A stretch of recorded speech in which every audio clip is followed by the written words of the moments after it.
Welcome to On the Spot, Portland Community College's podcast, brought to you by Internal Communications. This is where you get straight answers to the questions employees most want to know. Every episode, we dive into topics submitted by PCC employees.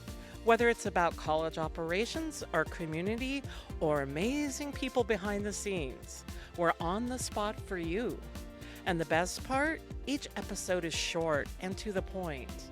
On the Spot is perfect for a quick listen during your busy day. New episodes debut every 2 weeks, so make sure to subscribe. I'm Misty Baus, PCC Public Relations Specialist and your host.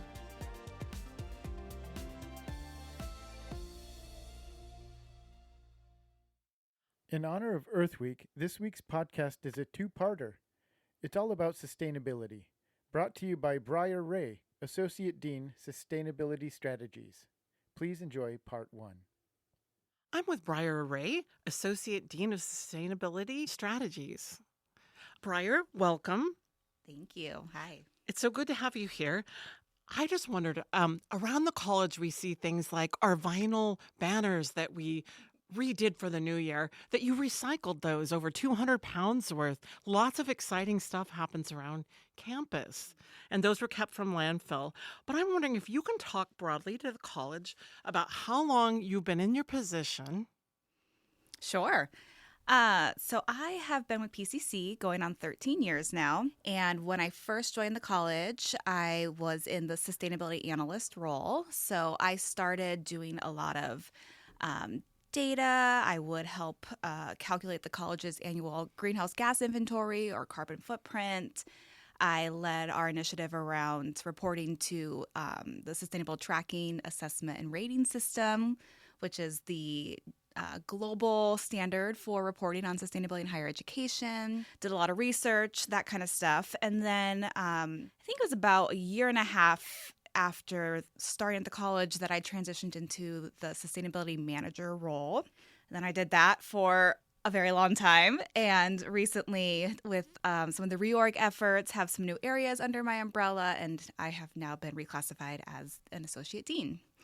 So always sustainability. Excellent. That is definitely my world, my baby, and I love PCC. That is fantastic. So I'm wondering if you can tell us more broadly, how does PCC integrate sustainability into our operations, our initiatives, and our curriculum?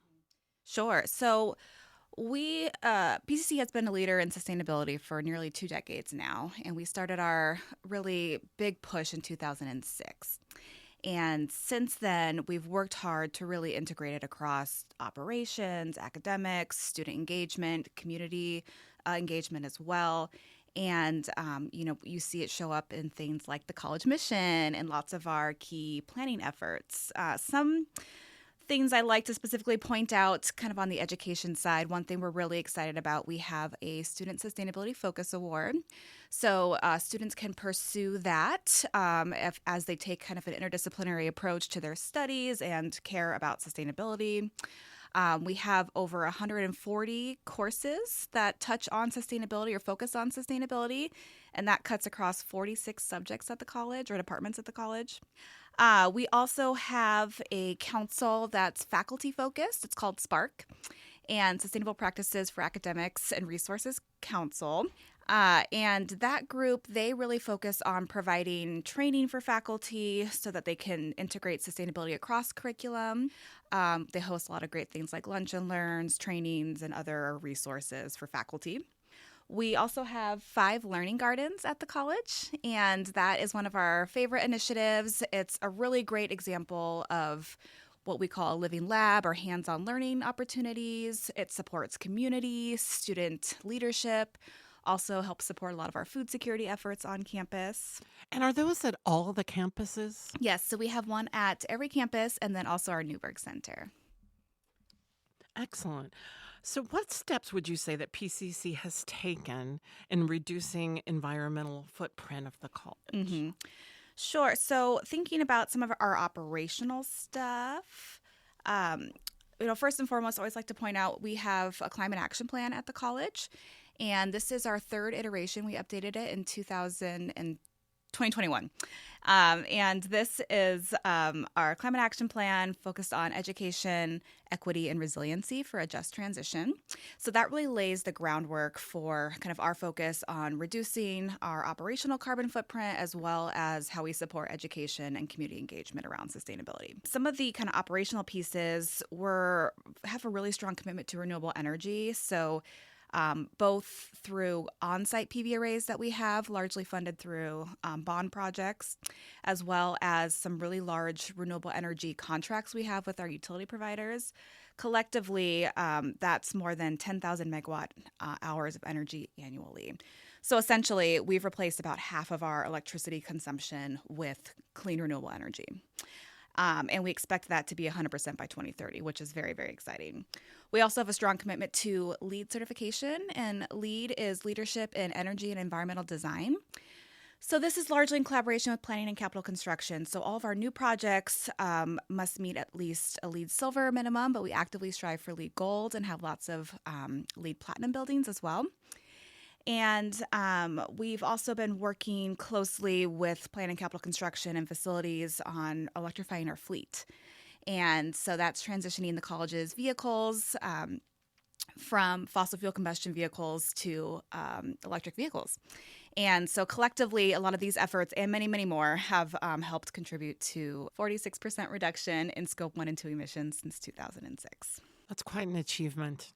That's impressive. I was just wondering, when you were talking about LEED design buildings, is that things like, what kind of systems is that for people who may not know? Sure. So that is a really holistic approach to building healthy, sustainable buildings. So it's thinking about things like, what are the energy systems? How much energy consumption is the building utilizing? How much water is being consumed? So think about things like installing low flow fixtures and low flow toilets. Also thinks about what kind of materials are in the building. So the carbon footprint of those materials, where are those coming from, as well as what are those materials made from? Are they healthy? Are they off-gassing? Are they promoting good air quality indoors? Things like daylighting and reusable tiles in the carpet. All these things play into thinking about how our buildings can be both healthy and sustainable for both the communities we serve and the environment. And it's a pretty extensive certification process that we go through to do that. That's fantastic. Not triggering people's asthma, things Yes, like that. Absolutely. Okay. Thank you for safeguarding us like that. Okay.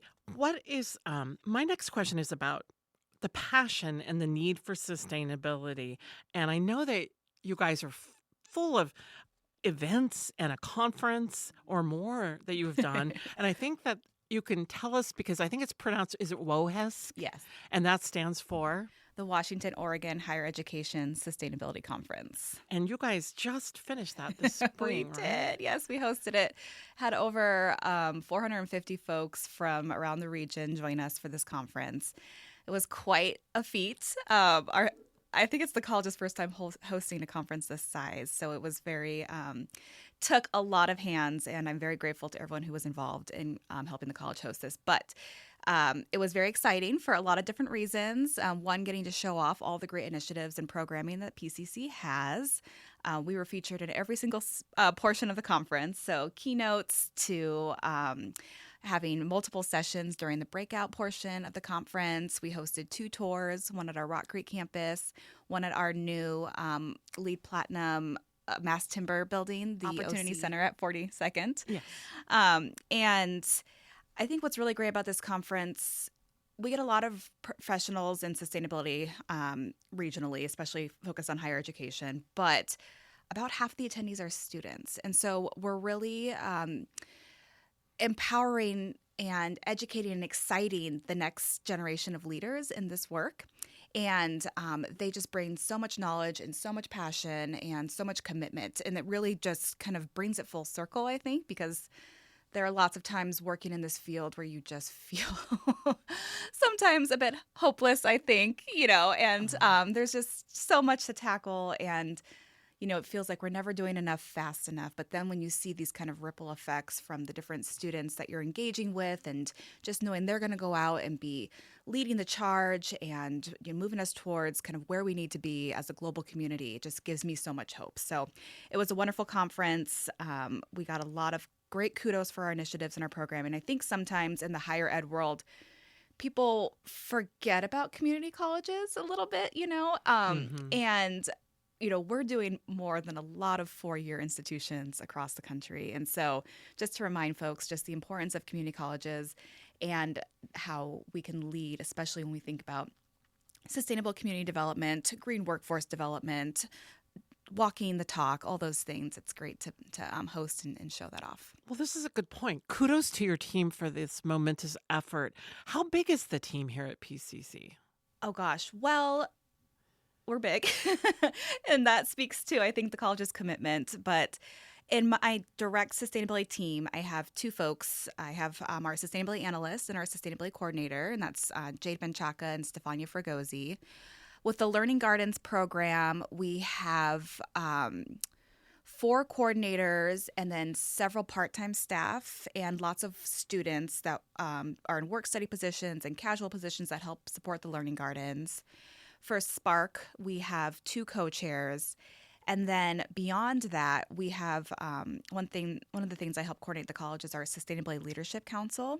So this is a cross-institution council that's really focused on implementing the Climate Action Plan and kind of leading the charge and commitment around sustainability for the college. And so this includes folks from, facilities, from food services, from parking and transportation.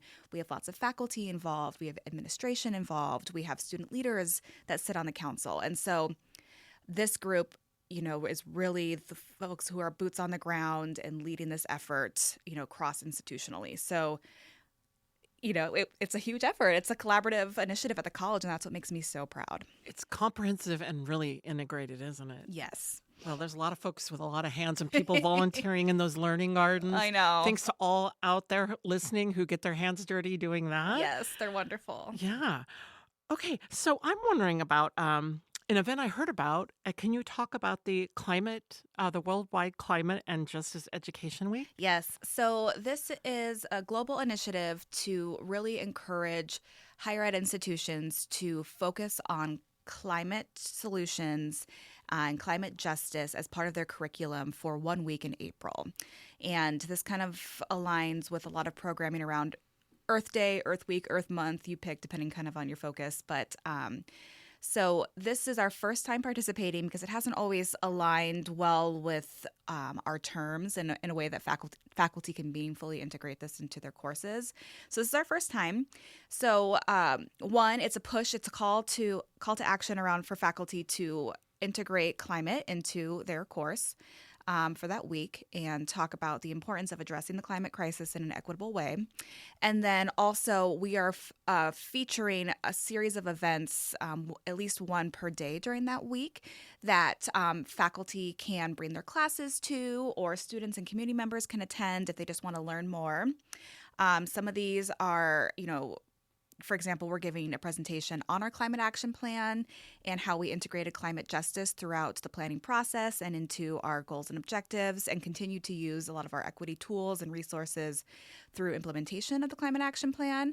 And then we'll be updating the climate action plan soon. So that session's kind of talking about this is where we've been, this is what we've done, and this is where we're going. Help us, with this next phase. And then we also have folks like a couple of our Pacific Climate Warrior folks who are involved with the multicultural centers at the college, who do a lot of great community organization work with Pacific Islanders around climate justice, and they're giving a presentation, Mac and Faith specifically, and several other great programming. So we have a website. I really hope folks will check it out and see if they can either attend or think about how they can integrate climate justice into their class for that week. Thank you. That sounds excellent. And you don't want to miss Mac talking about that. Should No, be an I exciting never want to one. miss Mac talking. I know. For those of you listening, thanks for tuning in to our second season of On the Spot at PCC. Future bi-weekly episodes bring guests from across the college to talk about the work they're supporting and answer your questions. I'm Misty Baus, and it's been a pleasure. We'll talk again next time.